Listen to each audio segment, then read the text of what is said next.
신우 여러분, 반가워요. 오늘 하루도 잘 보냈나요?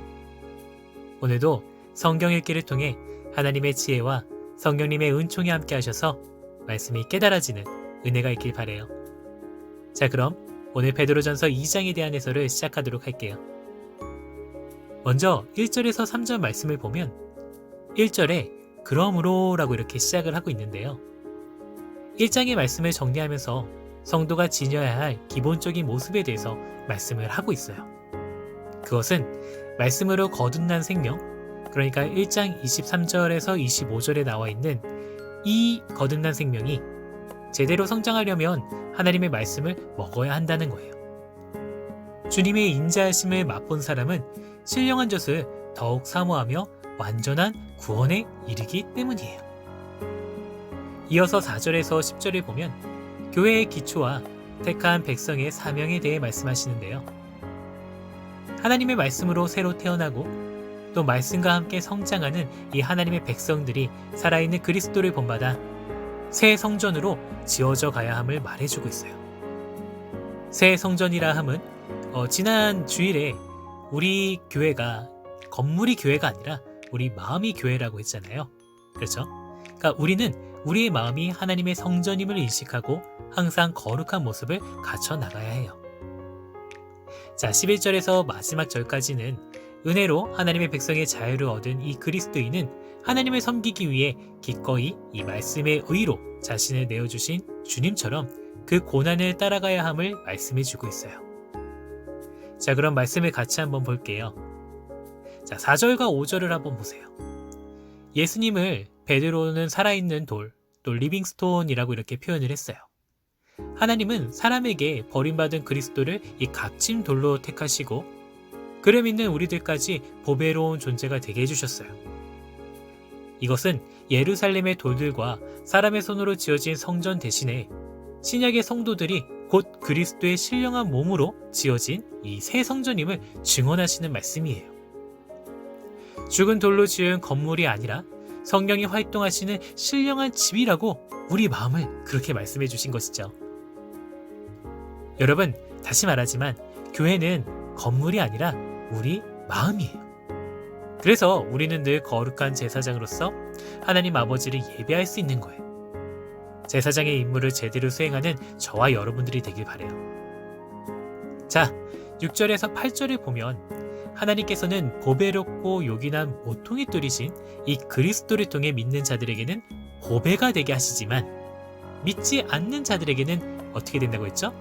네, 부딪혀 넘어지는 걸림돌이 되게 하신다 하셨어요. 사람들은 누구나 이 모퉁이 뚫이신 예수님과 만나게 돼요. 그런데 그분 앞에서는 이 중간의 상태를 유지할 수 없어요. 어떤 결단이든 예수님의 사람이 될지 아닐지를 내가 선택해야 되는 거예요. 하나님께서는 이때 예수님을 따르기로 한 자들을 이 9절에 보면 이 어둠에서 빛으로 불러내셔서 택하신 백성, 또 왕같은 제사장, 거룩한 나라, 하나님의 소유로 삼으신다 하셨어요. 하나님께서 이렇게 구분하신 이유는 죄와 죽음의 그늘에서 예수님을 통해서 우리를 건져내시고 빛 가운데 살게 하신 그 이유가 오직 하나님이 행하신 이 은혜 행사를 널리 선포하기 위한 것이었어요. 그래서 나만 선택받았고 나만 구원받았으니 끝이다, 이런 것이 아닌 거예요. 여러분, 그리스도로 말미암아 이 구원의 은혜와 이 놀라운 특권을 받은 것은 우리에게 있어서는 정말로 팩트이죠. 그렇죠? 그렇기 때문에 우리 필그림은 하나님의 덕을 선포하기 위해 이 각자의 위치에서 하나님의 백성다운 모습으로 우리가 살아가야 되는 것을 다른 많은 사람들에게 그 모습을 보여줘야 한다는 것이에요. 왜요? 네, 10절의 말씀처럼 하나님께서 우리의 신분을 바꿔주셨기 때문인 것이죠. 전에는 우리가 하나님의 백성도 아니었고 또 국률도 받지 못했던 이방인이었지만 이제는 하나님의 백성으로 국률을 얻은 자들이 되었어요. 우리가 참으로 그리스도와 연합되어 있다면 이 땅에서 우리가 어떤 신분으로 살든지, 심지어 고난을 받고 사람들에게 버림을 받더라도 우리는 하나님이 택하신 자들이라는 사실을 꼭 기억하길 바라요. 자, 이후의 말씀은 하나님을 섬기는 자가 어떻게 세상에서 살아가야 하는지를 권면하는 말씀들이 이어져요.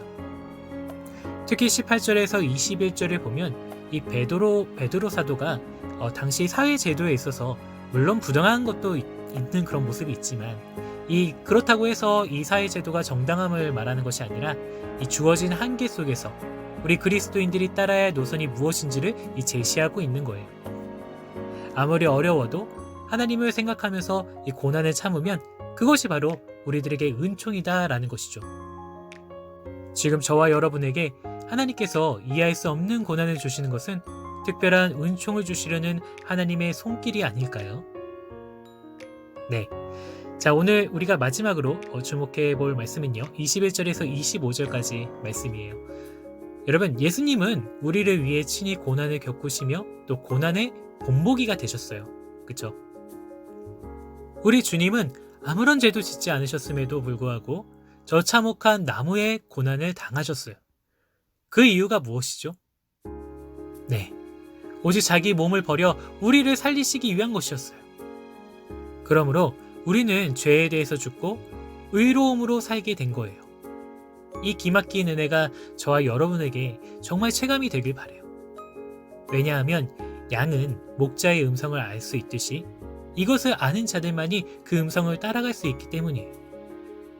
예수님은 우리의 영혼의 목자이시며 보호자이세요. 나같이 작고 볼품없는 자가 창조주 하나님의 깊은 관심 아래 있음을 여러분 깊이 묵상해보는 오늘 밤이 되었으면 좋겠어요.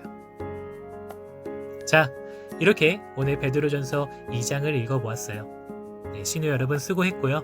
오늘 하루도 잘 마무리하고 또 편안한 시간 보내길 바라요. 네, 샬롬. 내일 또 봐요.